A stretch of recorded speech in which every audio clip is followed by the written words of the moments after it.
A year ago, I became a trainee bird ringer with the British Trust of Ornithology. Today we're going to show you what bird ringing is, how it's done, what it's for. The first thing we do is set up the mist nets. Mist nets are used to trap the birds flying through the area where the net is set. They are composed of very fine nylon mesh suspended between two poles.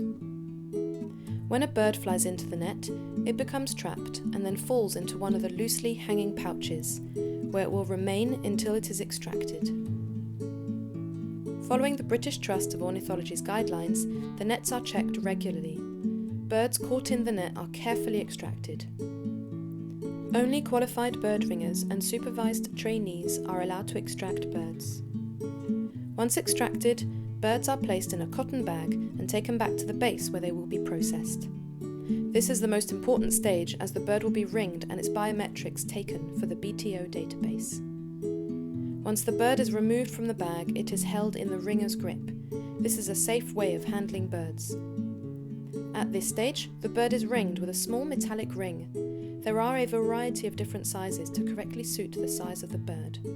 The process involves putting the ring on the bird's right leg. It is very light with a unique number used for identifying the bird at a later stage. Next, we try to determine its sex. It's not always easy to tell males and females apart, but for the great tit, the full spread of black coloration on its underside is indicative of a male.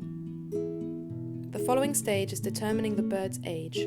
We look at the wing to understand when the bird was hatched. Different feather colours help us to determine if the bird was hatched this year or before, as they show different stages of the bird's molt. You can see the difference in colour between the wings of these two blue tits. The second bird has bright blue feathers all along its wing, which means it has molted all its younger feathers and is an adult. This information is useful because if the bird is captured again, it will give us clues about its lifespan. We continue to fully process the bird by taking a measurement of its wing. In fact, in some species, the differences in wing length is the only way of telling the sexes apart. The final stage of the process is weighing the bird. It's put into a small pot and then placed on the scales.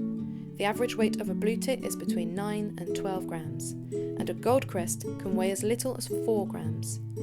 It takes about 5 minutes to process each bird, and all the information is sent to the BTO's database. Finally, the bird is released away from the net. The main aims of the BTO ringing scheme are to monitor bird survival rates and learn more about population movements.